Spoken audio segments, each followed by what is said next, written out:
nous apprend à bâtir, non à détruire. On nous apprend à détruire le démon. Il faut arracher l'ivraie au milieu du blé. Autrement, elle l'étouffe.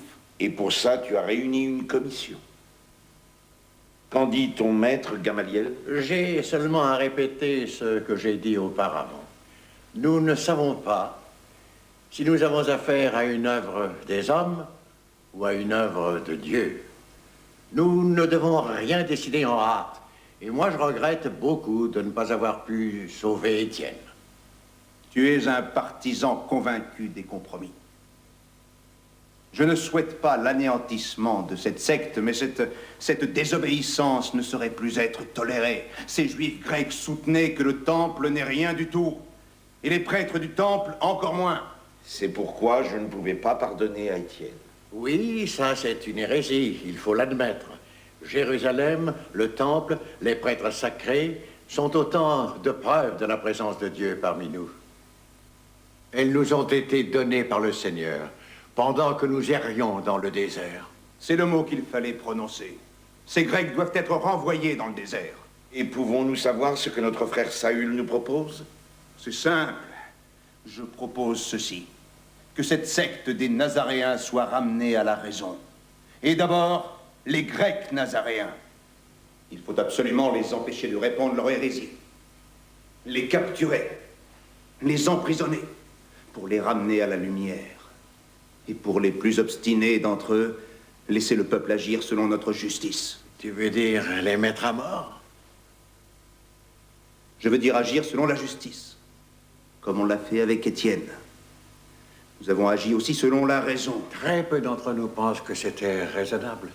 Mais les hommes trouvent toujours de bonnes raisons pour détruire. En particulier pour détruire les choses dont ils ne comprennent pas le sens. Une foule n'a pas de raison. Elle détruit aussi bien la loi que la justice. C'est justement une destruction que nous voulons éviter, Gamaliel. La destruction de l'unité de notre religion. Je voudrais disposer d'un détachement de gardes et d'hommes entraînés aux interrogatoires. Tu vas utiliser la violence? La sainteté de l'objectif justifie la rudesse des méthodes. C'est écrit quelque part. Pas dans un écrit que je connaisse. Il faut que tu agisses avec compassion, Saül. J'agirai pour la gloire de Dieu. Puisse-t-il te conseiller?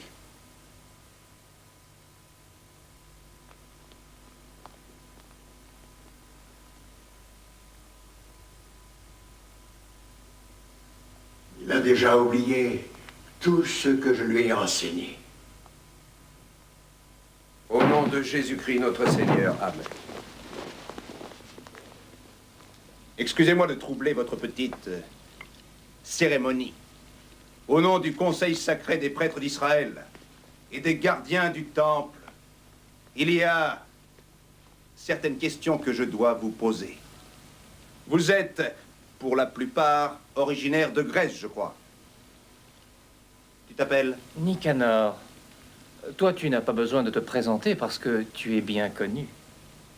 Ainsi que ton zèle et ton enthousiasme pour les traditions de nos anciens. Alors, tu dirais peut-être que c'est de l'idolâtrie que de prier dans un temple bâti par la main de l'homme. Non, non, il n'y a rien de mal à prier dans le temple. Mais ce n'est pas très bien. Si tu espères que moi, je vais contredire les paroles de notre frère Étienne. Oui. La vérité, la vérité. Tu veux peut-être nous accuser, moi et mes frères, devant le Conseil des prêtres. Le Conseil sanctionnera ce que nous savons déjà. Tu te condamnes toi-même par tes propres paroles. Je n'ai rien dit du tout. Oh, tu en as dit assez. Emmenez-les tous. Nos enfants sont innocents. Arrêtez. Arrêtez. Alors, tu admets ton crime? Tu es responsable de leurs péchés à eux aussi. Seulement les hommes. Non, non, non! Vous sortez. Garde, emmenez cela.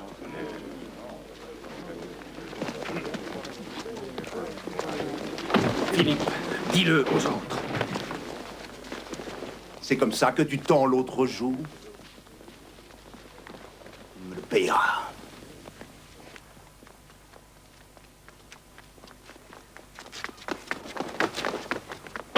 Philippe, Pierre, Saül a commencé la persécution. Il est venu avec des gardes. Ils arrêtent nos frères. Il les arrête. Qui donc? Ceux qui parlent grec. Ah, comme Étienne. Personne n'y échappe. Quittez Jérusalem.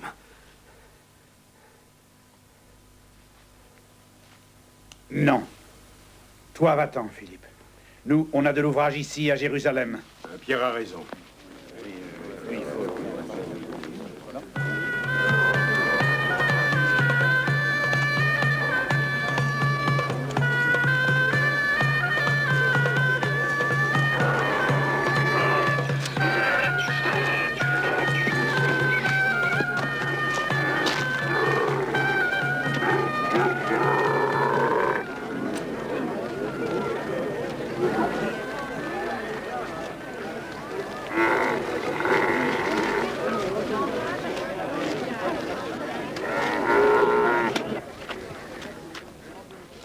Bonjour. Shalom.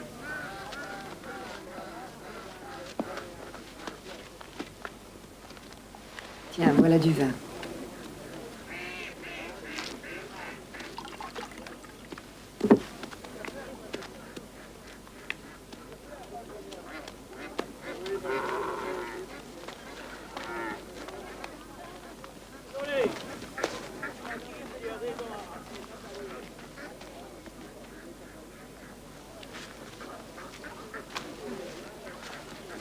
Shalom.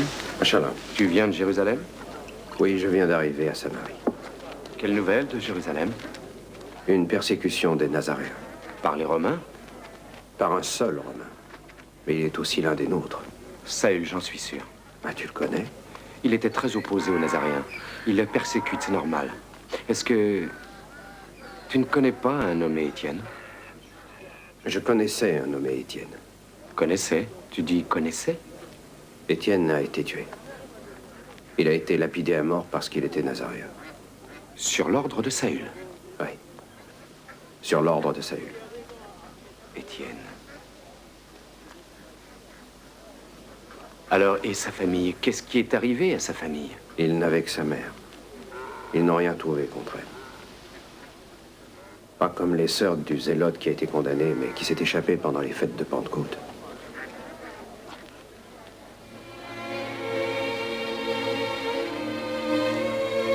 Ah, mais est-ce que tu sais ce qui est arrivé à mes sœurs? Alors, c'était bien toi. Caleb, qu'est-ce qui leur est arrivé? Les soldats les ont emmenés à Pilate. Pilate les a offertes en cadeau à son ami Séjanus, au milieu de chameaux et de chevaux. C'est ma faute. Tu vas te reprocher la cruauté des Romains. Oui, j'aurais dû y songer. Et ma mère? J'en ai entendu parler par Étienne. Il m'avait dit que ta mère était décédée. Maintenant, elle repose en paix. Oh. Tu ne vas pas te reprocher ça aussi. J'ai entendu dire que ton ouvrage marchait bien par ici. Ça marche assez bien, oui. Est-ce qu'on sait à Jérusalem qui dirige la rébellion en Samarie? Les noms hébreux ne signifient rien pour les Romains. Mais je jurerais qu'ils connaissent le tien. Un nom que Pilate a dû maudire pendant son retour en bateau à Rome. Pilate n'est pas en Judée? Non, il a été rappelé. Il a fait une énorme bêtise en ordonnant le massacre des Samaritains sur le mont Gérizim. Alors, qui gouverne aujourd'hui en Judée? À Jérusalem, on dit que ça pourrait bien être le prince Hérode Agrippa. Mais on dit aussi qu'un nouveau procurateur romain est en route. Il m'est arrivé quelquefois de rêver que j'allais à Rome et que j'attaquais la tête même de l'Empire. Vous les zélotes, vous êtes malades. Tu veux aller à Rome avec une dague sous ta tunique et t'attaquer à la tête? Étienne était plus sage. Étienne est mort maintenant. Vous, les Nazaréens, vous n'arriverez jamais à rien. Il faut que j'aille à Rome.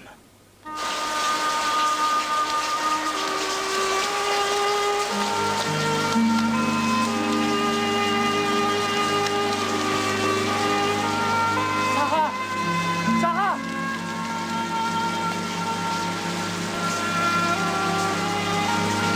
On s'est vu ici la première fois.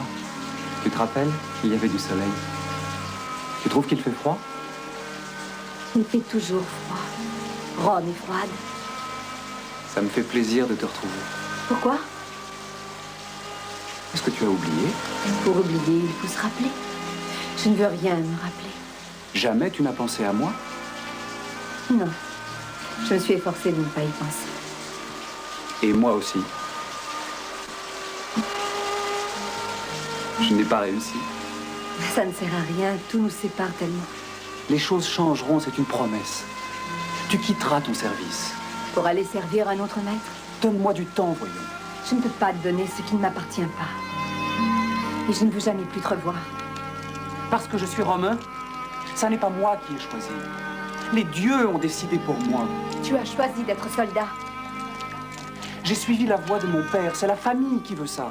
Tu portes un glaive et tu crois en son pouvoir. Mon frère est comme toi. Il se battait contre les Romains quand je suis partie. Nous avons été punis à sa place. Je n'ai jamais utilisé mon glaive contre ton peuple. Et souvent, je doute de son pouvoir. Un jour, tu seras appelé à t'en servir contre nous. Qu'est-ce que tu feras alors? Alors, il faudra que je choisisse. Je ne sais pas. Mais je sais une seule chose, c'est que je songerai à toi. Ça sera peut-être dangereux pour toi. Toi aussi, tu es un esclave et Rome est ton maître. Rome est une mère pour les Romains. Je peux lui parler franchement et lui dire mes raisons. Tes raisons? Les raisons de ma décision. Parce que le fait d'être romain me permet de choisir ma vie librement. C'était pareil pour moi aussi, malgré ma race. Mais ton procurateur a joué le rôle du destin. Rien ne peut plus changer ça. Supposons que tu m'aimes. Ça changerait tout. Pourquoi? Ma liberté de romain serait à toi. Tu veux peut-être que je change de maître? Je pense que tous les deux, on aura une chance de trouver notre chemin. Le soldat romain et la fille d'Israël. Une femme et un homme. Moi, je suis un Romain, toi une fille d'Israël. Oui, la plupart des gens estiment que c'est là une différence essentielle. Pour moi, c'est tout juste comme un nuage. Négligeable. J'essaierai de ne pas l'oublier.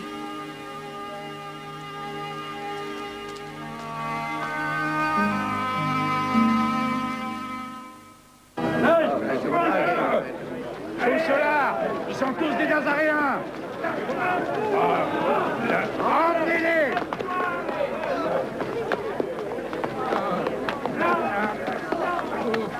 La mise hors d'état de nuire des disciples de cet homme de Nazareth fait partie de cette politique. Ce sont des fauteurs de troubles. Ils doivent être matés. Alors la tranquillité de la Judée redeviendra acceptable, même pour les Romains. Malheureusement, le nouveau procurateur Marcellus ne voit pas les choses comme ça. Il estime que Saül et ses quelques gardes armés sont les fauteurs de troubles. Ce sont eux qui emploient la force. Saül ne peut pas poursuivre. Que Dieu en soit remercié. Pourtant, il fait œuvre utile. Alors peut-être qu'on pourrait l'envoyer poursuivre son œuvre utile ailleurs, loin de Jérusalem. On pourrait l'envoyer en Samarie. La Samarie est trop proche. À Damas, ce serait bien meilleur. Et nous nous arrangerons pour le surveiller. Seth l'accompagnera comme ici. Il y a beaucoup de nos frères à Damas qui se sont, Dieu nous protège, écartés aussi du droit chemin. Saül saura sans aucun doute les persuader. Damas est soumise à l'autorité des Romains, elle aussi. Mais nos frères de Damas sont placés sous notre protection, à défaut de notre juridiction.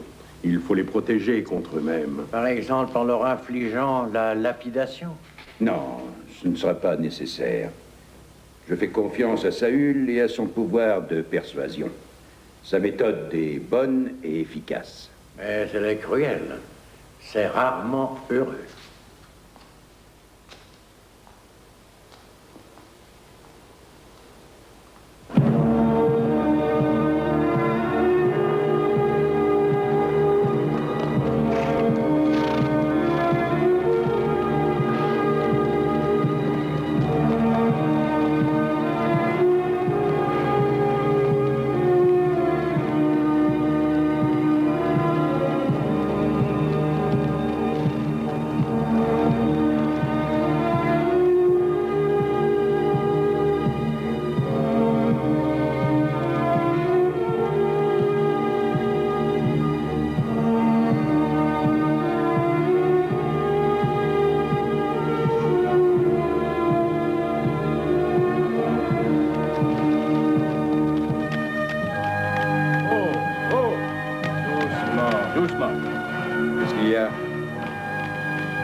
Ils ont mis pied à terre. Il s'est blessé. Vous ne montrez aucune ardeur pour cette mission. Non, ce n'est pas une question d'ardeur. C'est une question de chevaux. On est plus près de Jérusalem que de Damas, à ce que je crois, Seth. D'après mes calculs, oui. Très bien, vous trois, vous repartez. Reposez-vous. Ne vous pressez pas. Faites soigner vos chevaux blessés.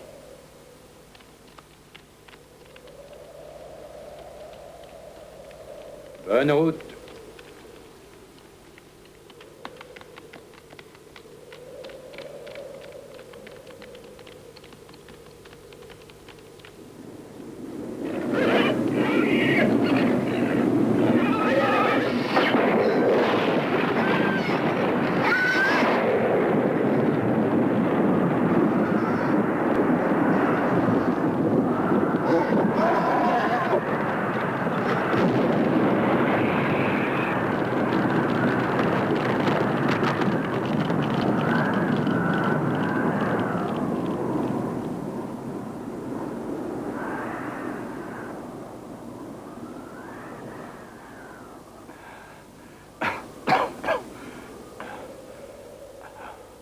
Saül. Saül.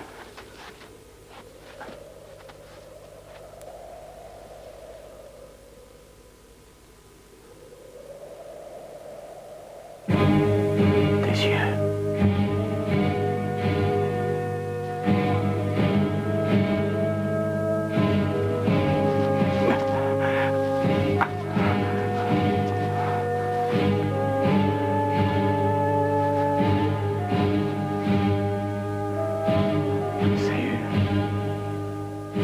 Saül. Seth.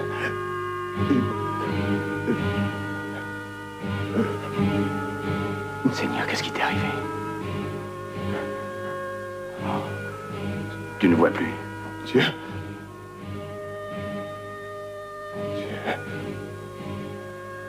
Saül. Qu'est-ce qui s'est passé? Tu es brûlant de fièvre.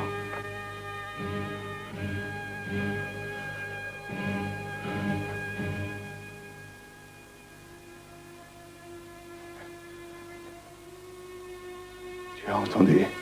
Quoi? Il a fait tomber la nuit sur moi.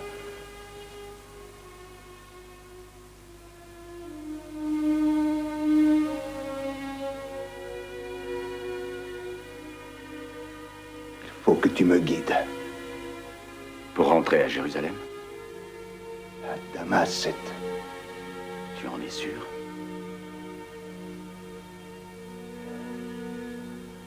À Damas, oui.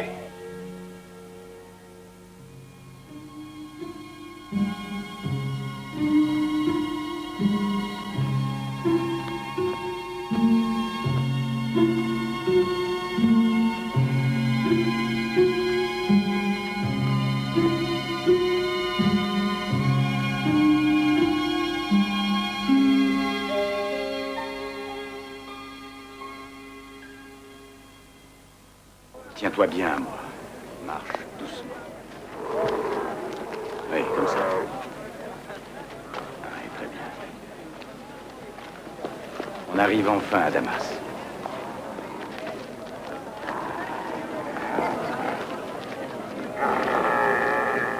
Chez qui on va? Chez Judas, dans la rue qui est à ta droite.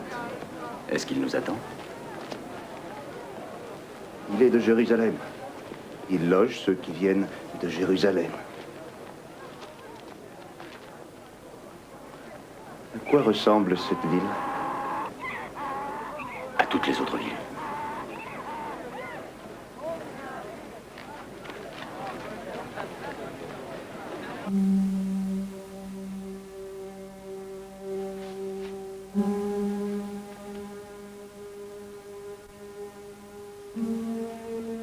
Tu ne peux pas encore me raconter.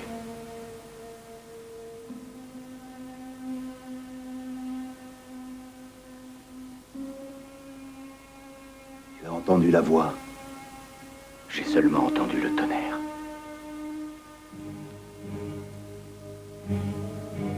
Sa voix, c'était sa voix. Le Seigneur. Il a dit, Saül, Saül, pourquoi me persécutes-tu?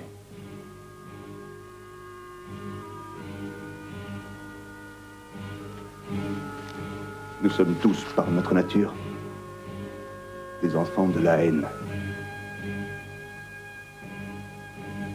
À présent, je ne persécuterai plus personne. Tu peux repartir pour Jérusalem 7. Tu veux dire que notre ouvrage est terminé? Mon ouvrage. Toi, tu décides ce que tu fais. Non. Non, je veux rester avec toi.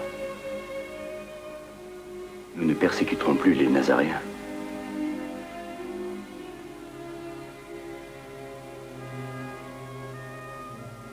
Non, et moi, je vais devenir l'un d'entre eux. Tu te rappelles le nom de leur chef ici? Ananias, celui qu'on appelle l'Essénien. Il s'est converti récemment. Trouve-le. Et amène-le-moi. Dis-lui que mon cœur a changé. Tu ne veux pas manger un peu avant que j'aille le chercher? 3 jours de jeûne, c'est long. Je ne pourrai pas manger. Tu es affaibli. Tu tiens à peine debout. Mange un peu de pain. C'est d'abord à l'eau que je pense. Alors je vais t'en donner. Non. Non, je pensais à l'eau du baptême. Je suis prêt, Ananias. Je te baptise, Saül, au nom de Jésus, pour la rémission de tes péchés et dans la plénitude de la grâce du Tout-Puissant. Saül n'existe plus. Saül était le nom d'un autre homme. Cet homme est mort.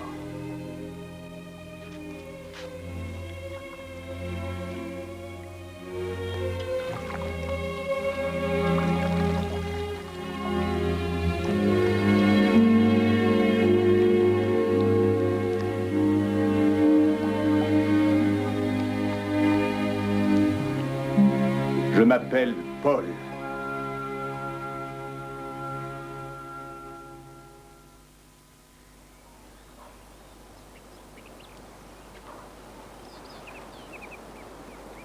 Qu'est-ce que tu veux? Pourquoi tu me suis?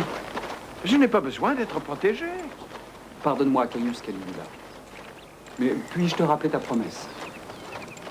Ma promesse? Quelle promesse? À présent, je pense plutôt aux réalités de demain. C'est à propos d'une des esclaves de tes sœurs. Un esclave? Prends-le. C'est une esclave, Seigneur. Ah, c'est une fille. Et merveilleuse aussi, je suppose. Eh bien, un maître a au moins le droit de donner un coup d'œil au plus beau spécimen de ses esclaves avant de le donner à un ami.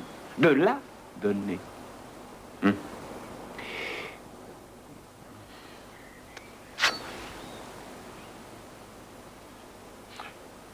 On reparlera de cet esclave plus tard.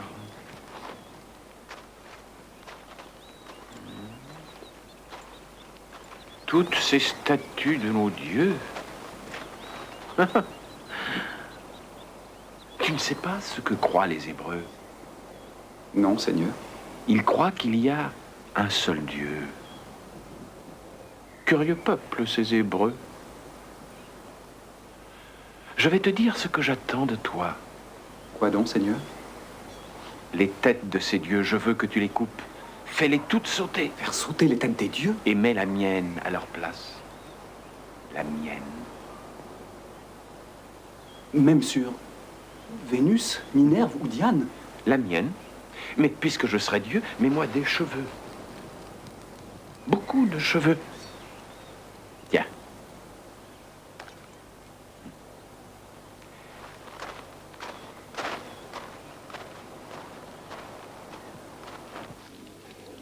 Je vois à présent ce qui aurait dû être évident pour moi.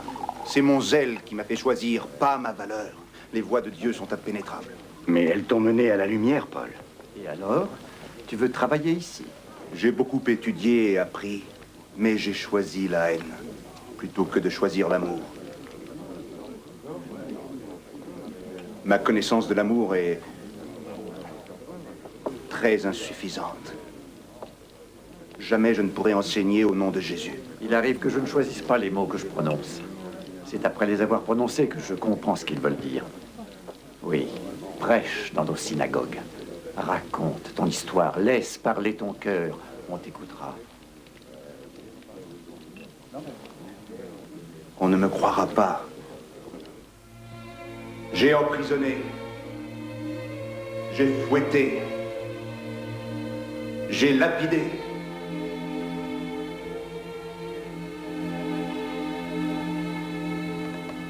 J'ai frappé à mort les disciples de Jésus-Christ et durant ces jours sombres, comme le levain fermente dans l'obscurité, la grâce fermentait au fond de moi, sans bruit et à mon insu. Dans un éclair fulgurant, la révélation m'a ébloui, non pas comme l'aurore qui pointe, mais avec tout l'éclat du soleil de midi. Tu as vu la lumière? J'étais comme un cheval, plein de dédain pour son cavalier, sur lequel le fouet est sans effet. Maintenant, j'obéis à mon maître. Toi, mon frère Saül, tu es connu de tous ici. Tu étais réputé comme l'ennemi acharné du blasphème et du mensonge. Tu devais venir à Damas pour connaître la joie immense chez un homme pieux de chasser les hérétiques et les infidèles dans le but d'en purifier la maison d'Israël. Maintenant, d'après ce que tu dis, tu pourrais toi-même te faire arrêter, hein, jugé et condamné à la lapidation. Mais un homme a le droit de changer. Écoutez-le, écoutez-le. Est-ce que vous interdisez à la lumière d'entrer? Ce que j'étais, je l'étais bien. Ce que je suis, vous le voyez. Un homme qui est né à une nouvelle vie, avec un nouveau nom, un nouvel esprit. Je sais que mon Rédempteur est vivant. Et je connais le nom de ce Rédempteur. Jésus. Notre Seigneur, le vrai Fils du Père éternel qui a été crucifié, mais revenu à la vie. Par sa mort, il a racheté tous nos péchés. Par son agonie, il nous a rendu notre espoir. Un miracle pour tous les hommes. La vie de tous pour la vie d'un seul. Priez-le comme moi, je le prie. Va-t'en. Va-t'en de Damas tout de suite. Tu es la honte de notre religion. Tu défies la maison du Seigneur. Va-t'en. Qu'il s'en aille.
Ils ont porté le jugement devant les Vestales.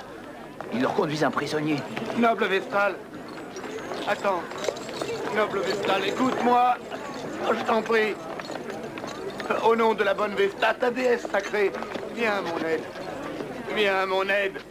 Sauve-moi de la hache. Je suis innocent. Innocent, ça je le jure. Noble Vesta, sauve-moi, je t'en prie. Tu peux me sauver si tu le veux. Je t'en prie, regarde-moi.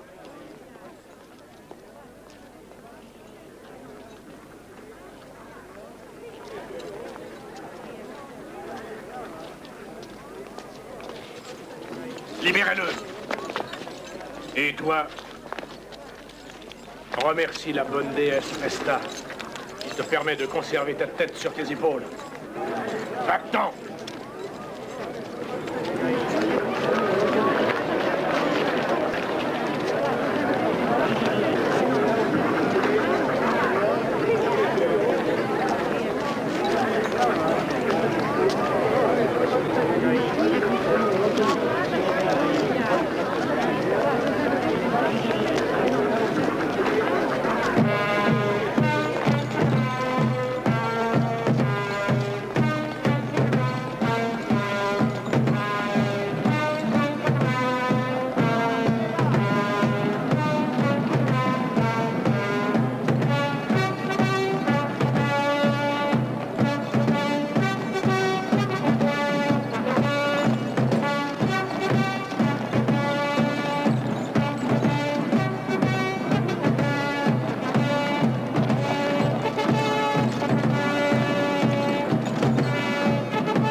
Ces légions romaines, elles ont de l'allure, hein?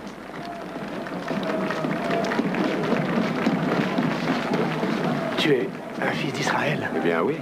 Où puis-je trouver quelqu'un de mon peuple? Oh, n'importe où. Attends, il y a un tisserand qui s'appelle Aquila. Il habite tout près, dans la rue des 10 Échoppes. Demande Aquila, ils le connaissent tous. Shalom. La paix soit avec toi. La paix? Remercions le Seigneur de nous avoir donné le pain et les fruits de la terre. Bienvenue chez moi, mon nouvel ami. Du vin romain. Vaticanum, on l'appelle. Il est fort, mais pas cher. Il te réchauffera le sang. Une bonne cuisinière, ma Priscilla. Elle me gâte beaucoup. Il mérite d'être gâté. Par ailleurs, il est facile à satisfaire. Et moi qui vantais ses talents. Les femmes ne sont jamais contentes. Mais elle et moi, on s'entend bien. Je vous remercie tous les deux. Le Seigneur veut qu'on s'aide l'un l'autre. Alors, tu es finalement arrivé à Rome. C'est un bien long chemin. Plus long que je l'espérais, et rude. J'aurais du travail pour un compagnon. Tu ne veux pas rester et me donner un coup de main? Fabriquer des tentes, ce n'est pas difficile. Tu le sauras vite. Ce que je sais faire est bien meilleur. Je sais me servir d'une arme. Je vais essayer de devenir gladiateur. Mais tu devras sacrifier à leur dieu. J'ai appris à simuler, il fallait bien survivre. Mon ami, si tu crois que tu choisis la meilleure méthode pour libérer tes sœurs, c'est une erreur. Un gladiateur est à peine plus qu'un esclave. Oui, mais un esclave qui a des armes. Peu de gladiateurs survivent à leurs blessures. Le peuple veut toujours de nouvelles émotions. Et plus tu remporteras de victoires, plus la compétition deviendra impitoyable. Ça ne me fait pas peur. Savoir que ma vie est en danger me permet de mieux supporter mon humiliation. Il faut que je paie pour ma lâcheté. Toi, tu es un lâche? Je devrais me trouver à Jérusalem où mes frères se battent et meurent tous les jours. Et pour moi, c'est un péché d'être vivant. La vie est un don du Seigneur et jamais un péché. Nous ferons notre possible pour trouver tes sœurs. Mais par où commencer? Pilate les a envoyés à Séjanus, c'est tout ce que je sais. Ça fait bien longtemps. Tout ce que possédait Séjanus a été donné à Caligula. Ça va être difficile, mais on les retrouvera. Alors, quelle nouvelle de Jérusalem? J'apporte de vieilles nouvelles. J'en suis parti depuis des années. À ce qu'on m'a dit, au hasard de mes rencontres, c'est toujours les mêmes histoires. Les Sadducéens, les pharisiens... Les Zélotes.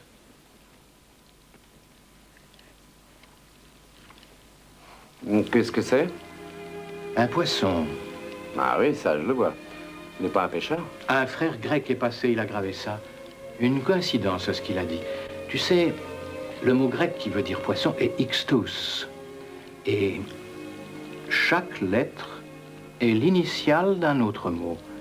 Jesus, Christos, Theu, Huios Soter. Jésus-Christ, fils de Dieu, le Sauveur. Alors l'homme de Nazareth est un poisson.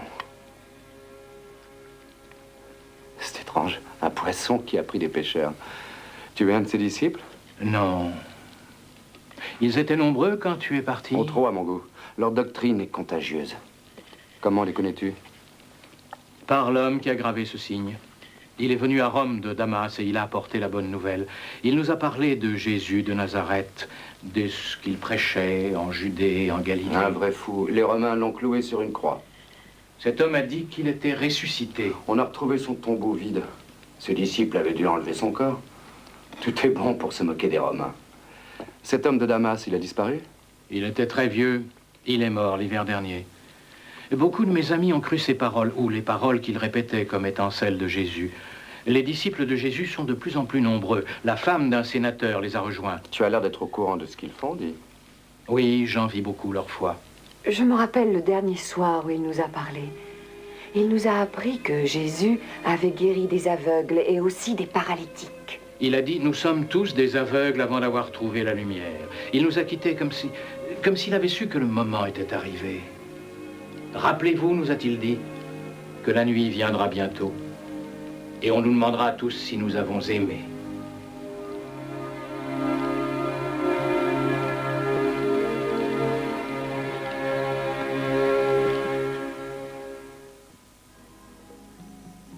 Oui, bien sûr.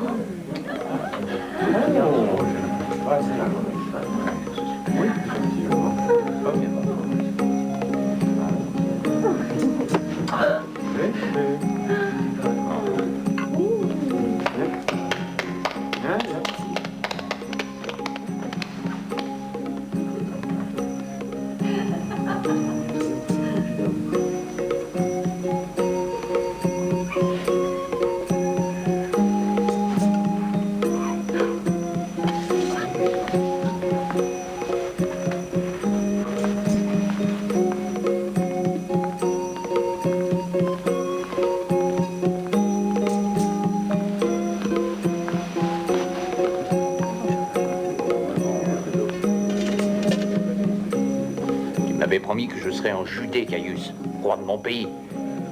Tu n'es jamais content, même après que je t'ai fait libérer. Un empereur respecte ses promesses. Tu ne vas pas dire à l'empereur ce qu'il doit faire ou ne pas faire pour toi.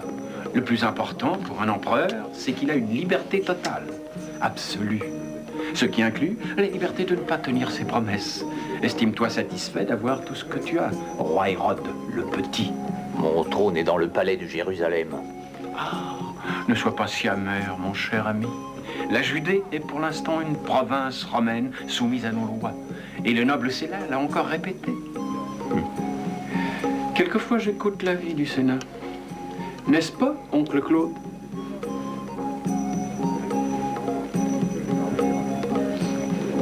N'est-ce pas, oncle Claude? Quelquefois. Oui, quelquefois, Seigneur. Distrais-nous un peu avec ton éloquence. Tu veux bien, oncle Claude?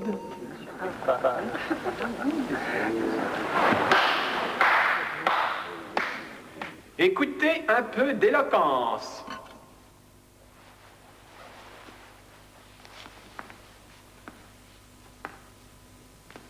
Je te remercie, oncle Claude. Il n'a pas l'air très brillant.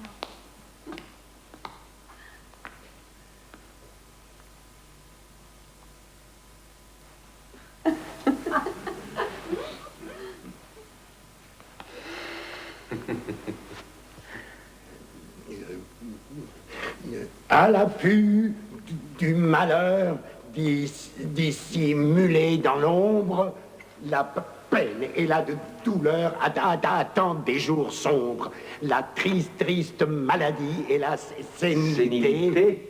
Et la peur, et l'envie, et la duplicité, tout ce qui nous a... Non. Assez de poésie morbide, s'il te plaît. Tu ne connais pas quelque chose de moins sinistre, quelque chose qui puisse remonter le moral.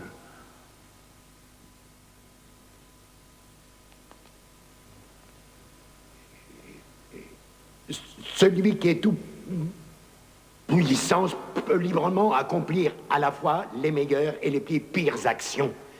Et comme les bonnes actions sont plus difficiles à accomplir que les mauvaises, il montrera mieux l'étendue de sa puissance en accomplissant de bonnes actions.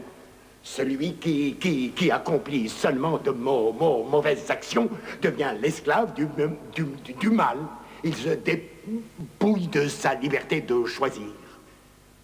Celui qui fait le mal n'a plus le choix du tout.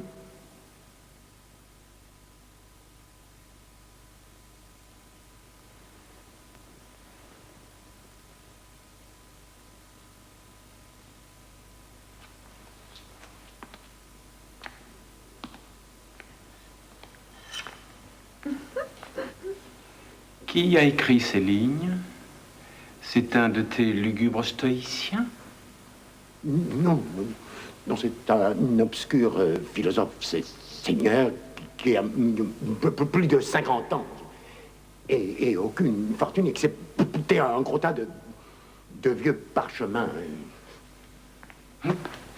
En tout cas, j'espère ne pas avoir entendu la voix de la trahison.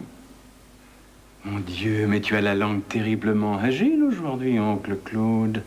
Est-ce que tu serais aussi agile pour courir, mon oncle? Hélas, j'ai de mauvaises jambes, Seigneur. Tu sais que je bois. Les gens m'ont donné un sobriquet approprié. Claudius le boiteux. Et je serais bien hors d'état de courir. Non, pas maintenant.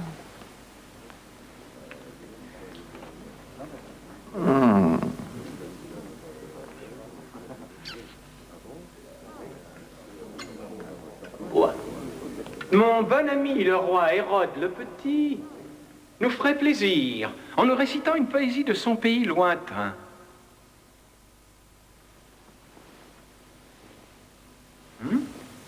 Tu veux bien, Ta Majesté? Chez nous, les Hébreux, tous les vers sont sacrés, Seigneur. Les psaumes de David ne doivent pas être récités entre un homard et un porcelet à la broche. Un homard et un porcelet à la broche. Pourquoi est-ce que vous êtes tous fatigués à ce point-là? Pourquoi tout le monde est lugubre?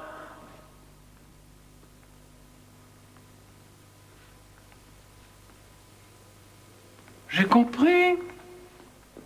Marcus, mon fouet. Et puisque vous ne voulez pas distraire votre empereur va vous distraire, vous.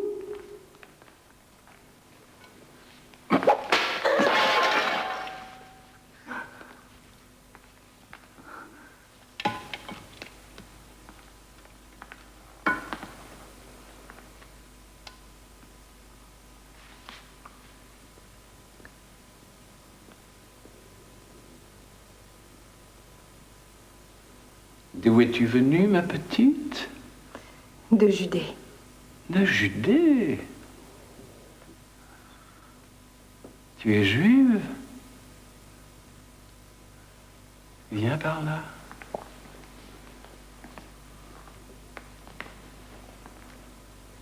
Regarde, Hérode. Une jeune fille qui vient de Judée. Dis-moi, Ta Majesté, comment s'appelait ta grand-mère paternelle? Salomé. Salomé. Salomé, la fille qui dansait. C'était une autre Salomé. La belle-fille de mon oncle. Elle dansait sans rien du tout, sans un voile. À part les francs, oui. Elle a reçu une récompense pour avoir dansé si bien. C'est ça. La tête de... Elle a demandé une tête. Oui, oui, voilà. Voilà une distraction princière. Non pas princière, une distraction impériale. Quelle tête ce sera? On le décidera plus tard, après que tu aies dansé. S'il vous plaît, musique! Danse. Danse.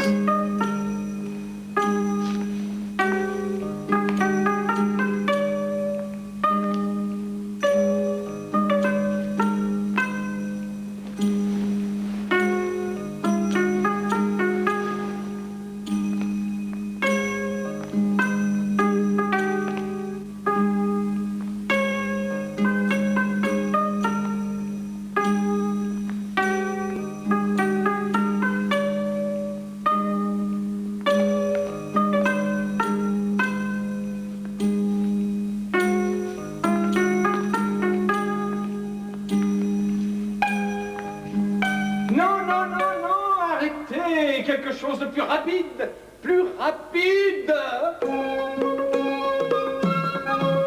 Alors, Salomé, danse.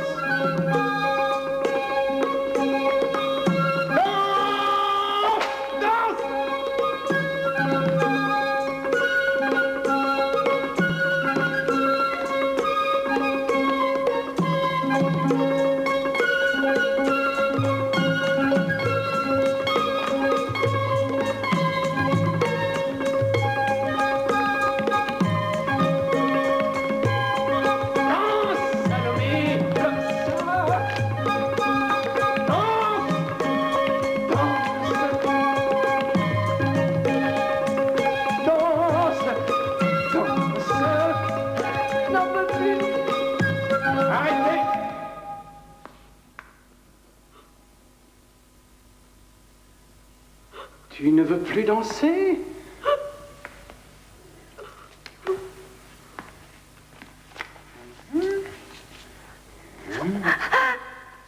Je vais te faire danser, moi. Danse. Danse, Salomé!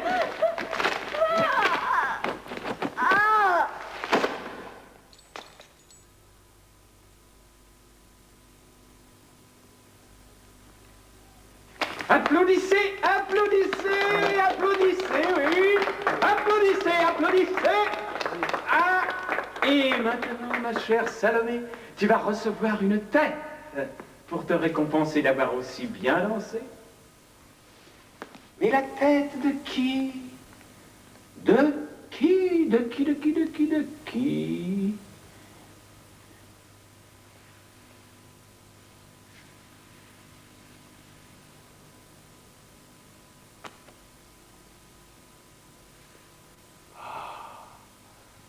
Elle est morte. Oh, ça me dérange.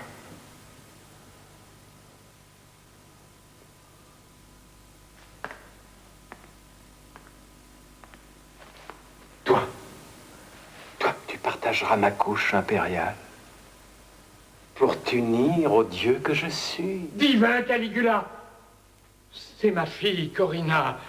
Elle est si jeune. Elle est vierge. C'est un problème qui peut être facilement résolu par n'importe lequel de mes gardes.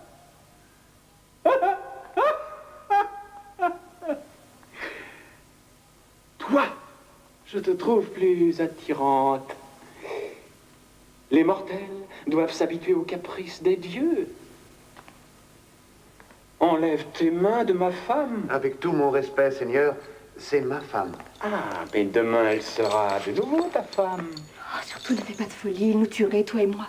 Mais cette nuit, elle est pour moi. Oui.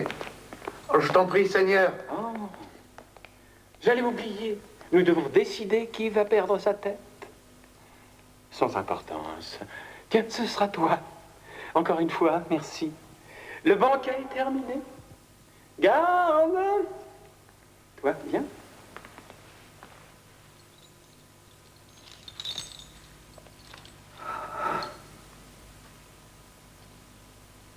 Je me méprise moi-même. Et je méprise Rome. J'ai un nouvel adversaire pour toi.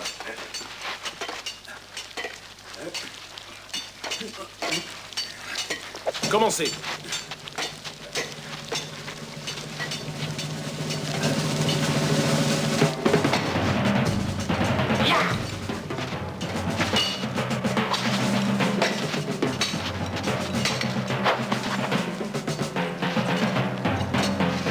Tiens ton filet plus serré.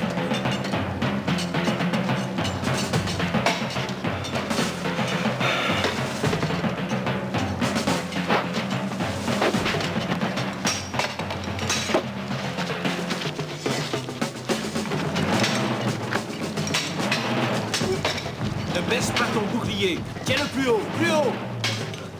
Ouais. Ça suffit pour aujourd'hui.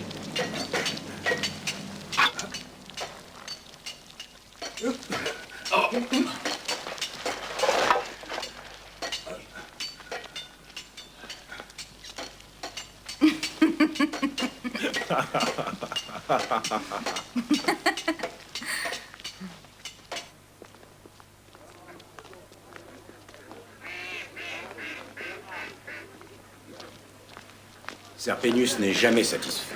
C'est normal qu'il soit pas satisfait. Les armes ne sont pas bonnes. Mon glaive n'est pas assez lourd.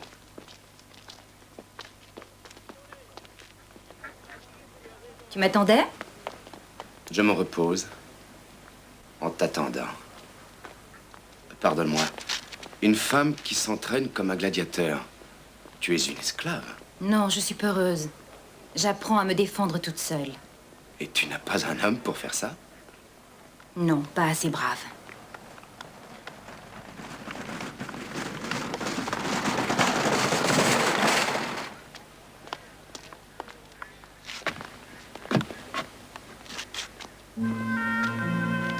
Moi, je m'appelle Corina.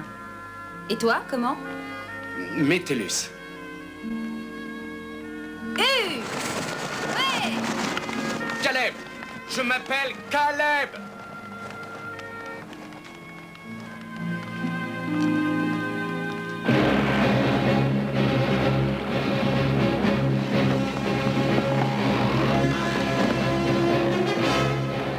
Alors, elle est arrivée, cette statue du divin Caligula.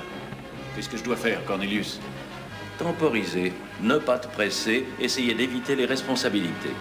C'est tout l'art de gouverner. D'un autre côté, si tu veux un massacre, obéis aux ordres de l'empereur.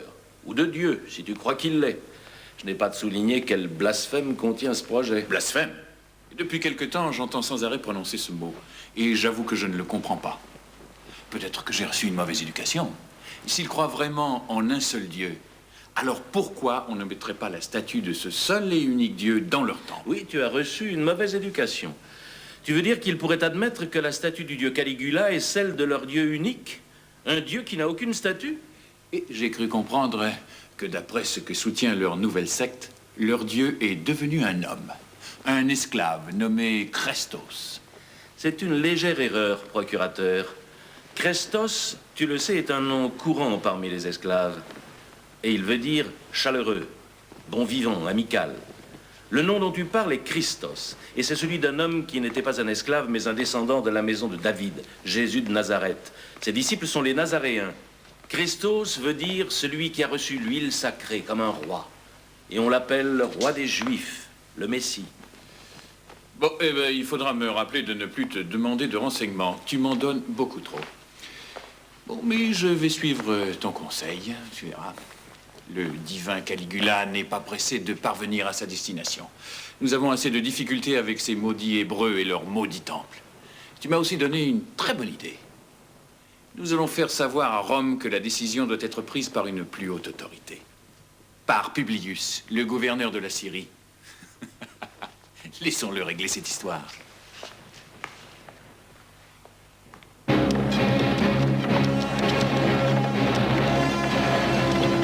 Voilà, Majesté. Voilà. Attention encore. On n'aura plus qu'à se prosterner devant lui. Fais les maîtres à mort, Macron. Le temps est venu de conquérir la Bretagne et d'exterminer ces Bretons païens. Il est nécessaire de trouver au plus vite l'or qu'il nous faut pour financer cette invasion. Alors, voyons.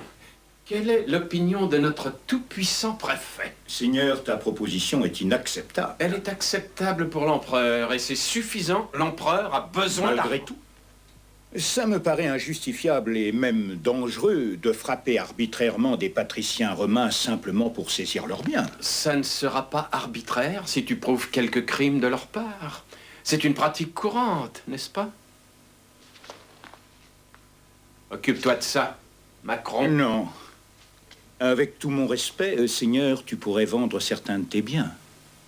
Tu donnerais un exemple fructueux si tu vendais au plus offrant une partie de tes propriétés. Tu possèdes personnellement des maisons, des vignobles, des esclaves. Tout ce que j'ai est en réalité propriété impériale. Tu me suggères de vendre ce qui appartient à Rome? Est-ce que je dois toujours me montrer généreux pour les autres?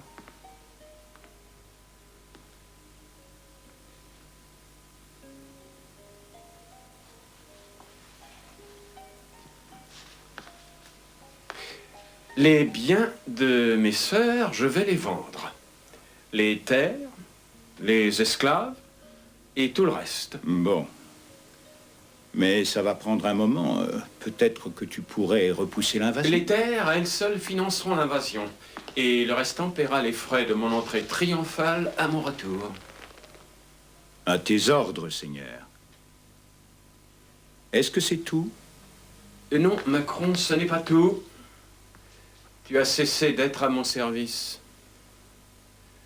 Je suis fatigué d'avoir à penser pour toi. Je veux que tu disparaisses. Laisse ton poste et quitte Rome. Et va-t'en où tu voudras.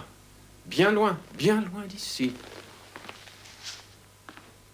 En Mauritanie, peut-être bien. Non, en Égypte. En Égypte, plutôt.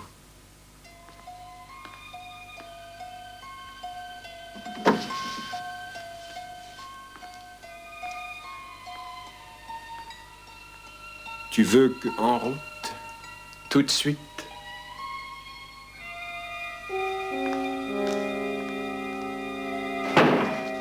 S'il arrive à sortir de Rome...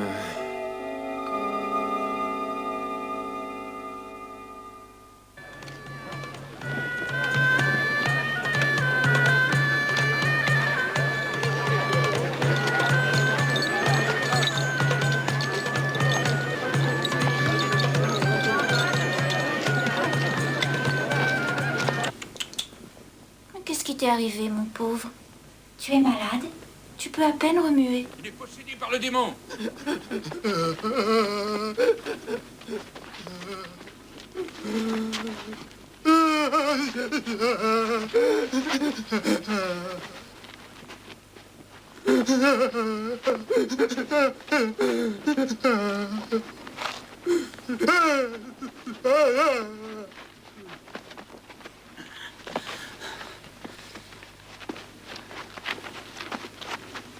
Tu m'entends, démon?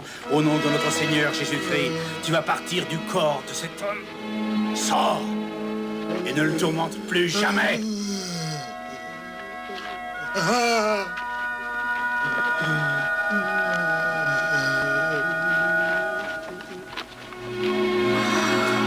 C'est un miracle?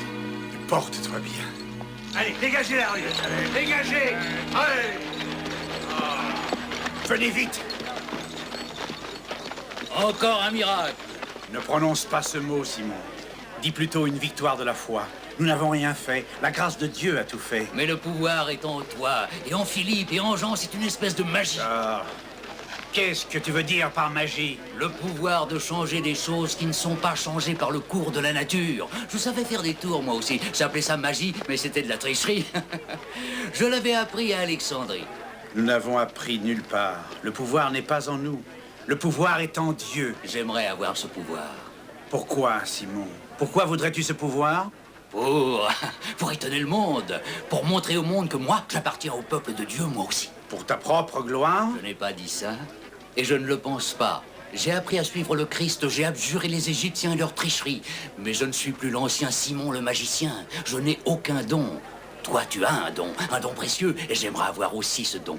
Soigner les malades, guérir les aveugles et les boiteux, ce n'est rien, Simon. C'est seulement une étincelle de la grande flamme de la foi en Dieu.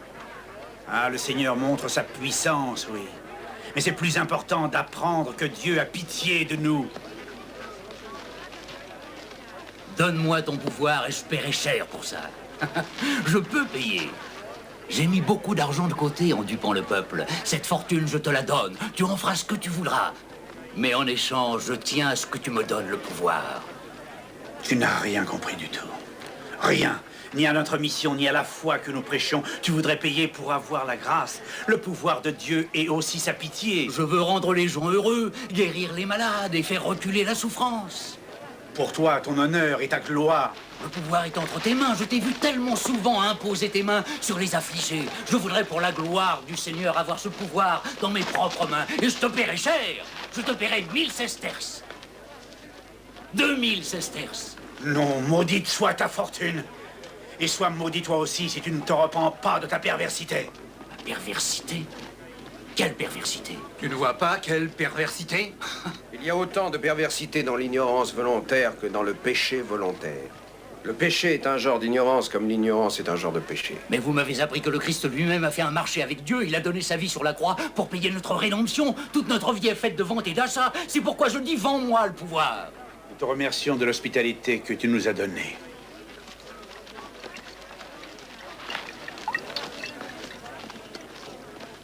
Je te battrai quand tu voudras au petit jeu des miracles. C'est de l'illusion, c'est tout.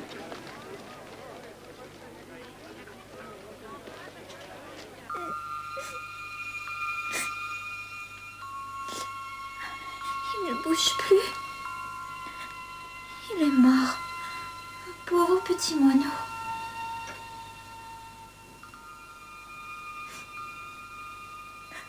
Alors, ça ne lui a pas servi à grand-chose que tu aies rejoint la nouvelle secte. Le malade doit croire, tu ne peux pas espérer qu'un moineau va croire. Pourtant, à ce que dit notre frère Philippe, le Seigneur veille aussi sur les moineaux.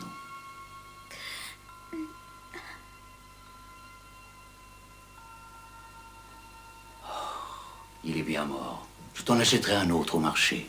Ce ne sera pas le même. La mort est une terrible chose. Même la mort d'un moineau. Ma petite Daphné chérie, tu as le cœur trop tendre. Seuls les animaux meurent, les hommes et les femmes vivent à jamais. C'est le nouvel enseignement. Tu le crois vraiment, Simon? C'est une pensée consolante. L'homme meurt, ensuite il naît à une nouvelle vie. Quelque part, je n'avais jamais pensé sérieusement à una nox dormienda. Qu'est-ce que ça veut dire? C'est un vers d'une poésie. Une longue nuit à traverser en dormant et sans se réveiller. C'est un vieux poète, Catulle, qui avait écrit ça. Et il avait aussi écrit un poème sur la mort d'un moineau.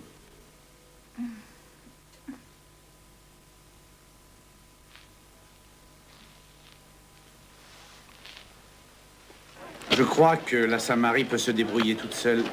Repartons pour Jérusalem. Ensemble? Non, pas ensemble. Nous gaspillerions nos ressources. Il y a des villages samaritains à visiter en route. Toi, Philippe, tu devrais aller à Gaza. Mais Saül espère notre retour à Jérusalem. J'ai entendu des nouvelles différentes venues de Damas. Je ne demande pas que tu me regardes comme un Nazaréen. Je ne suis pas nazaréen. En tout cas, pas encore. Mais j'espère que tu me regardes comme ton ami. Mon ami et mon frère, et tu te soucies de ma vie. Eh bien, je m'en soucie moi aussi. Je commence avec tellement de retard. Mais notre cause n'est pas servie par le spectacle de la lâcheté. Paul, les rues sont dangereuses la nuit. C'est de la pure folie de t'aventurer dehors. Des amis m'ont demandé d'y aller. Un frère nazaréen est à l'agonie. Et il attend mon soutien. Il faut que je me cache parce que les rues ne sont pas sûres la nuit. D'ailleurs, j'ai mon ange gardien. Alors, je m'en vais. Paul, écoute, attends. C'est lui. C'est Paul. Paul, va-t'en, sauve-toi. Seth! Paul, cours! Cours vite! Cours! Va-t'en vite, sauve-toi!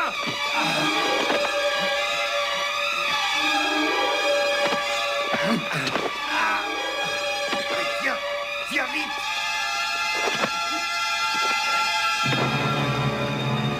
Attention!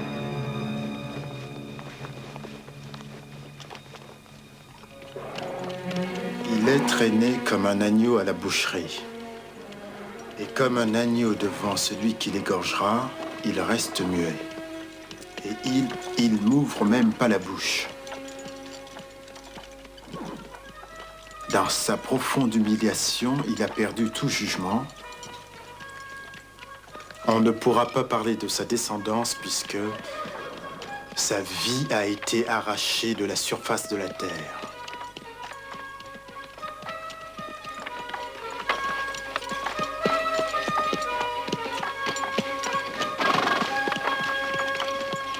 Attends, cet homme.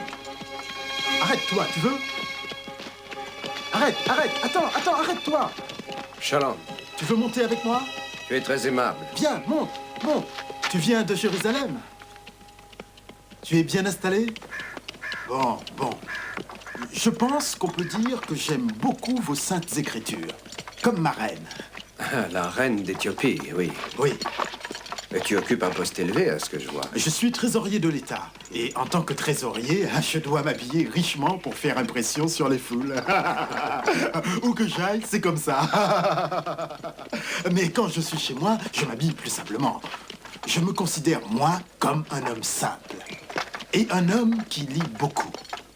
Mes petits trésors personnels, ce sont mes écrits. Mais l'ennuyeux, c'est que je suis un homme simple et il y a des choses que je ne comprends pas. Comme les écrits de faux prophètes, par exemple. Ceci et ceci. Le prophète Isaïe, oui. Et il a été traîné comme un agneau à la boucherie. Qui donc? Qui a été conduit à la boucherie? De qui Isaïe veut-il parler? De lui-même ou de quelqu'un d'autre? De quelqu'un d'autre. Ah. Alors, qui? Oh, ça prendrait beaucoup trop de temps pour te raconter. Nous avons le temps. Regarde un peu, on ne voit que le désert. On a tout le temps, raconte-moi. Tout s'est passé comme le prophète l'avait annoncé. Une vierge a conçu un fils et lui a donné naissance, et elle l'a appelé Emmanuel, ce qui signifie Dieu avec nous. Et Isaïe a dit, une clameur s'élève dans le désert, préparez la voie pour le Seigneur, préparez-lui son chemin.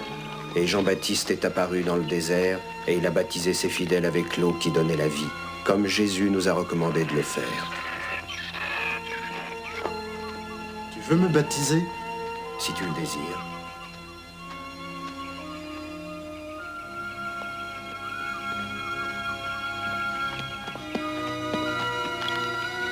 Je te baptise au nom de Jésus-Christ.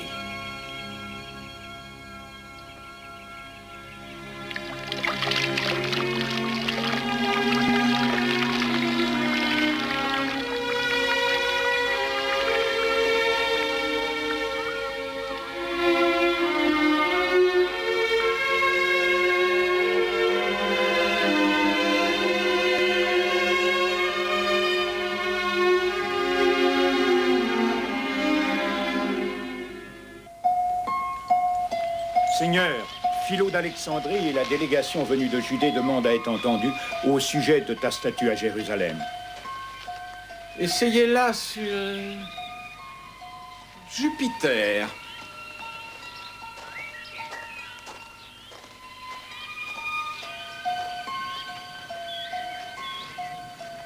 Nous avons un concept traditionnel d'un seul et unique Dieu, au lieu de dieux multiples. Jupiter, Junon, Vénus, Saturne et le reste. Seigneur, il a été accepté depuis longtemps par les empereurs romains que nos anciennes traditions devaient être respectées, même si Alexandrie et la Judée faisaient partie de l'Empire romain. Non, seul l'empereur doit être respecté. Votre Dieu, le Dieu de mon bon ami Hérode Agrippa, est purement toléré. Il est bizarre, exotique, amusant. Il ajoute un peu de couleur locale à la bigarrure de la puissance romaine. Il a même apporté quelque chose à l'Empire. C'est la notion d'un seul et unique Dieu. Dieu est l'empereur. L'empereur est Dieu. C'est parfaitement satisfaisant. Ça n'a rien de satisfaisant pour notre croyance. Notre Dieu, à nous, est sans commencement et sans fin, immortel. Même l'empereur mourra un jour. L'empereur est le seul Dieu. Le seul Dieu est l'empereur. Et donc, l'empereur est immortel. Et comme c'est moi l'empereur, je ne mourrai jamais. Je demande pardon à l'empereur. Permets-moi de t'exprimer notre souhait. Nous te demandons, pour ne pas troubler la tranquillité de vos possessions en Palestine, de ne pas insister pour que ta statue finisse par être placée dans notre temple de Jérusalem. Mais elle y a déjà été placée pour la grande satisfaction des prêtres du temple et de tout le peuple. Maintenant, ils voient leur Dieu. Maintenant, ils s'inclinent devant une représentation réelle de ce Dieu. Je blasphémerais la foi sacrée de nos pères si je disais « Oui, Seigneur, tu as raison ». Mais les choses sont différentes. Ton procurateur Marcellus est un homme de bon sens. Et le génie de l'empereur, c'est sa capacité à choisir de bons administrateurs. Je ne l'ai pas choisi moi-même, c'est Tibère qui l'avait choisi. Est-ce qu'il a désobéi à mes ordres? Il a eu l'idée très sage de retarder le moment de leur obéir. Mais les inspecteurs envoyés par Rome, avec leur visite annuelle en Judée, rendent la décision urgente. Ce qui peut conduire à de regrettables événements. Et même à une révolte. Pourquoi on ne m'a pas dit ça? Pourquoi me cache-t-on quelque chose? Pour conclure, ton procurateur Marcellus peut être forcé de faire installer ta statue. Nous te supplions, Seigneur, de retirer cet ordre. Sortez d'ici, vous êtes toujours indiscipliné, séditieux. Je vais d'abord me débarrasser de votre ami le procurateur. Il sera rappelé et puni. Je vais faire dire à Publius, notre gouverneur de Syrie, de veiller à l'exécution de cet ordre sans délai et de s'ouvrir les veines s'il ne le fait pas. Et je vais en même temps vous donner un nouveau roi, Hérode Agrippa. Quand il retournera à Jérusalem, mon image pourra l'accueillir dans votre temple et votre peuple adorera mon image, suivant les rites établis par l'Empire tout entier. À présent, vous et vos superstitions, disparaissez d'ici. Avec le respect que je dois à l'empereur, dans nos traditions, il n'y a aucune place pour la superstition. Dehors! Nous ne pratiquons pas la magie. Dehors! Nous n'employons pas la violence. Dehors! Dehors! Dehors!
Joseph Barnabas, il faut que je parte. tu n'as pas eu de nouvelles de Damas. J'ai eu des nouvelles difficiles à croire. Et pourtant, tu dois les croire. Conduis-moi à nos frères. Barnabas, je suis seul. Je n'ai pas d'armes. Saül, on a entendu parler de ta soudaine conversion, mais c'est dur à accepter. Un homme n'abandonne pas la haine d'une fois pour prêcher cette même foi comme ça, en une nuit. Il m'a fallu beaucoup moins qu'une nuit, Barnabas. Allez, viens.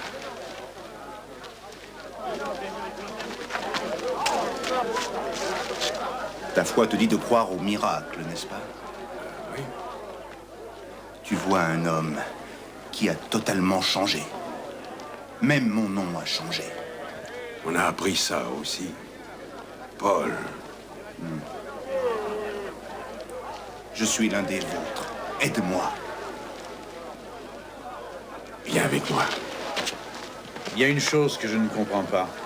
Si tu as peur d'être arrêté avec toutes les conséquences que ça peut entraîner, pourquoi es-tu revenu à Jérusalem?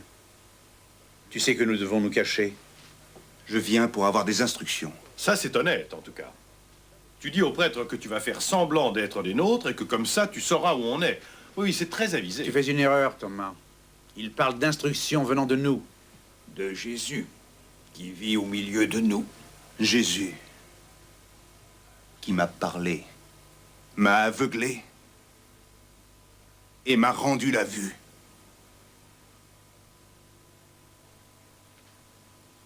Tu es celui qu'il appelait son frère. Jacques le Majeur.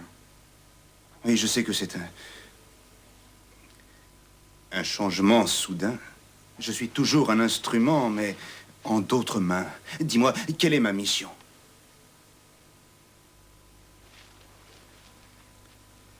Ce que j'ai à te dire, Saül...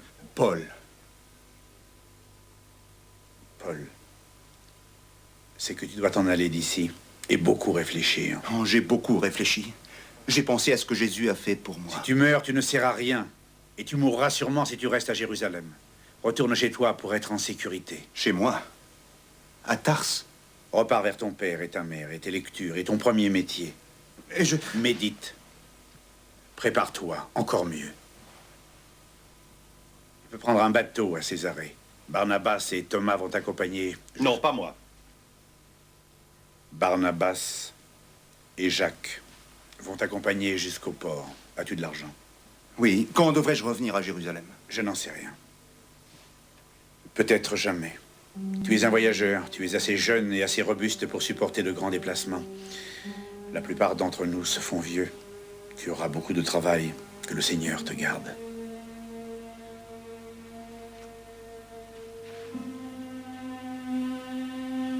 Va en paix. On m'a dit que Serpénus t'a envoyé avec Métellus au jeu de Pompéi.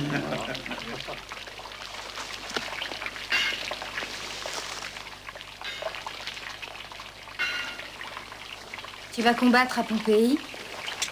Il y a des gladiateurs dangereux là-bas. Quand dois-tu partir? Serpénus a dit que je devais être à Pompéi à la fin de la semaine. Ces jeux sont organisés pour célébrer les futures victoires de Caligula. Sottise après sottise. Fais attention à toi. Avec de l'exercice, j'arrive facilement à durcir mes muscles, mais pas mon cœur. Je peux combattre contre toi dans l'arène, avec un petit espoir de gagner un jour.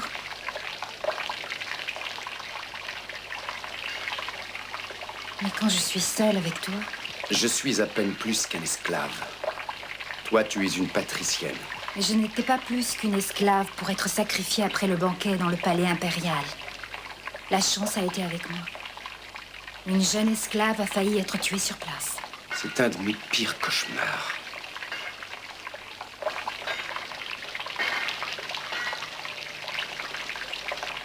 Je rêve souvent que mes sœurs sont battues, fouettées, tuées. Tu n'as pas encore pu les retrouver? Aquila, mon vieil ami, les cherche pour moi. Et il espère y arriver. Il est poussé par la foi. Il a une idée de l'endroit où elle se trouve? N'importe où. Dans un palais, dans la maison de campagne d'un riche sénateur. Sarah et Ruth. Toutes les deux si jeunes. et belles toutes les deux. De cette beauté spéciale qu'ont les filles de chez nous. Et moi, suis-je belle? Tu es différente. Ta beauté est différente. Et tu n'es pas ma sœur. Junon peut se vanter. Parce que je t'apprécie beaucoup. Le repos est terminé. Au travail. Allons, tout le monde, au travail.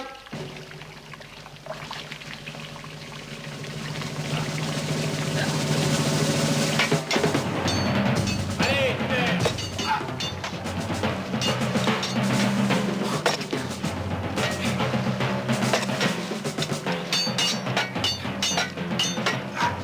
Doucement, Métellus. C'est un entraînement, pas un combat.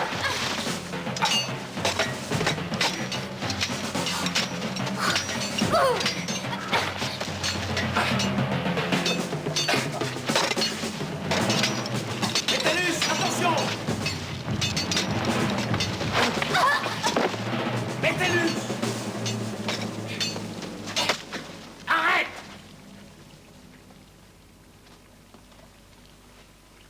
Tu as l'air de bien l'aimer et tu essayes de la tuer?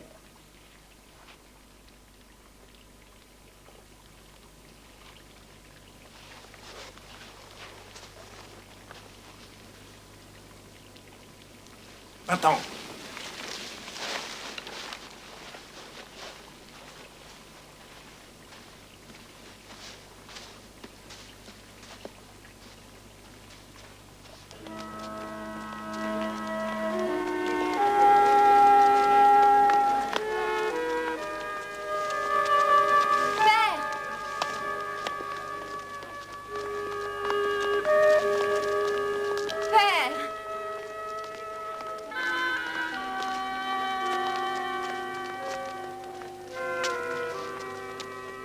Je rentre avec toi. Non, non, je préfère être seul. J'ai beaucoup de choses à te dire. J'en ai déjà assez entendu. Un ami m'a mis ça dans la main. C'est un poème. Écoutez-la grogner, grogner, la fille du sénateur. Elle jure et crache en l'air comme un vrai gladiateur. Tu nous fais honte à nous tous, avec tes goûts bizarres pour les gens qui se battent. Mais tu as bien failli me perdre un soir. Tu te rappelles peut-être qu'une jeune esclave a été torturée. Assez. Non, ce n'était pas assez. Caligula voulait davantage. Il me voulait moi. J'ai protesté. J'ai réussi à te sauver. Ce n'est pas grâce à toi que j'ai été sauvée. J'ai eu de la chance. Si Caligula n'avait pas changé d'avis, tu n'aurais plus l'occasion d'avoir honte de moi. Je serais morte après cette nuit horrible. J'aurais pu t'envoyer ailleurs, bien loin de Rome. Où que tu ailles, ta mauvaise conscience y va avec toi, père. Tu ne peux pas la laisser derrière toi. C'est ici, ma ville. Je ne veux pas en être chassée. Alors j'apprends à me protéger. Pêle-mêle avec des esclaves, dans le bruit et la sueur. Mais surtout en regardant la mort dans les yeux. Il n'y a aucune honte à ça. C'est du courage. Tu sais comment les gladiateurs appellent leur école? Leur famille. Ça n'est pas une raison pour en être fier. Et puisqu'on parle de famille, tu portes atteinte à la dignité des grandes familles de Rome. Qu'est devenu Rome, père? Un fou comme empereur. Un Sénat qui ne sait plus rien faire que trembler. Et j'ai le malheur d'être la fille d'un bon Romain, mais à une époque horrible. Aussi longtemps que je vivrai, il n'y aura plus de place pour toi dans notre famille. Que les dieux aient pitié de moi. Je prie pour qu'ils ne me fassent pas vivre longtemps.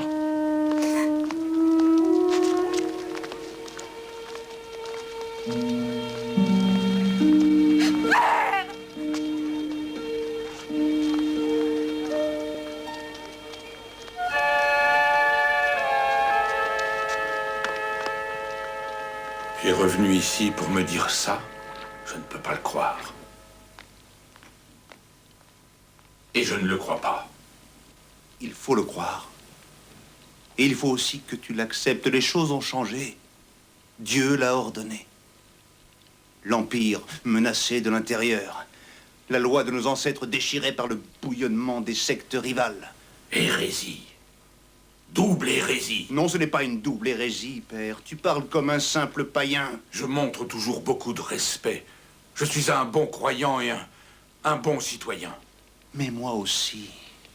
Mais j'ai reconnu le Messie. Et j'ai bien trop de respect pour l'Empire romain pour souhaiter le voir sombrer sous un empereur fou. Attention, tu parles de l'empereur. Je reconnais un seul maître à présent, père. J'ai abjuré la folie du monde, aussi bien celle de Caius Caligula que celle de Saül, ton fils, devenu Paul. Tu as abandonné ton propre nom lui-même. Le nom auquel tu as répondu quand tu as été appelé pour lire la Torah. Oh, Saül. Saül, tu dois savoir qu'il n'y a plus de place pour toi ici.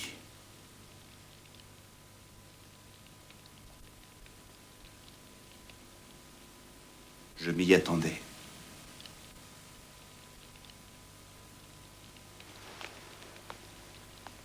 Tu es déshérité. Et tu n'es plus mon fils. Ton grand-père a eu autrefois l'honneur d'être fait citoyen romain. J'ai suivi les traditions de nos ancêtres depuis le premier jour où j'ai été capable de réciter les versets de la Torah. Un bon croyant et un bon romain reçoit sa récompense. Toi, tu recevras un jour celle que tu mérites. Tu es promis à la hache, ou aux pierres de la foule, ou même à la honte de la croix. Ne dis pas ça. Jésus est mort sur la croix.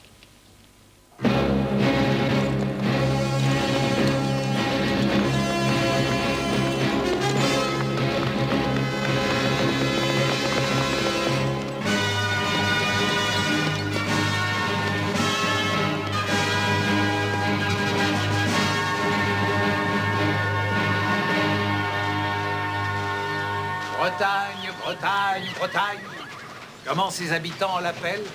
Ils n'ont pas de nom, général. Chaque tribu tient sa petite région, qu'elle se figure être le monde entier. Et aujourd'hui, ce monde va les conquérir. L'aigle de Rome déploie ses grandes ailes. Avant de s'effondrer. Rome a conquis un immense empire. Et ça, ce sera la dernière conquête. Le royaume de Thulé. Qu'est-ce qu'on leur apporte? La loi et l'ordre. Des routes, des temples. Pour adorer le divin Caligula. L'esclavage. Un tribut à payer. De l'or et du cuivre. Pour remplir les coffres vides de notre impériale Rome. La Bretagne. Pour guérir la maladie de nos finances. Rejoignons notre poste.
de l'Empire romain, vous avez atteint ici la côte la plus au nord de la province de Gaule.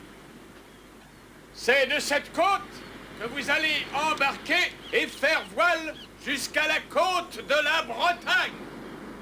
La Bretagne doit tomber dans nos mains et nous appartenir. C'est une circonstance solennelle. La dernière province de l'Empire romain est à point pour l'occupation. Mais d'abord, il est très important que vous fassiez autre chose. Tous ces coquillages éparpillés au long de la côte sont des dépouilles venues de l'océan. En conséquence, ils appartiennent à mon empire. Donc, ils ne devraient pas être ici, mais à Rome. Ramassez-les. Posez vos armes et ramassez. Les ramassez tous, Seigneur. Tu m'as entendu, Cassius? Ramassez-les, tous! Allez, ramassez!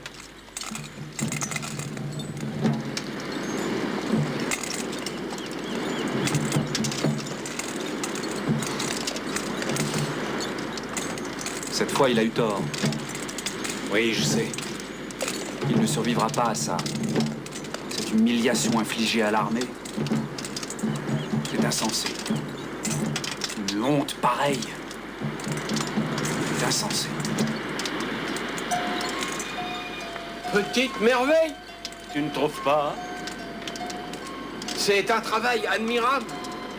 L'ancien dieu de l'océan Neptune avait un goût remarquable. Mais le nouveau dieu en bénéficie, c'est normal. C'est dans l'ordre des choses. Divin Caius, quand allons-nous embarquer? Embarquer? Pour la Bretagne. Une seule conquête à la fois, Cassius. Aujourd'hui, le trésor de Neptune. Et un autre jour, la Bretagne. Que nos vaisseaux appareillent pour rentrer à Rome.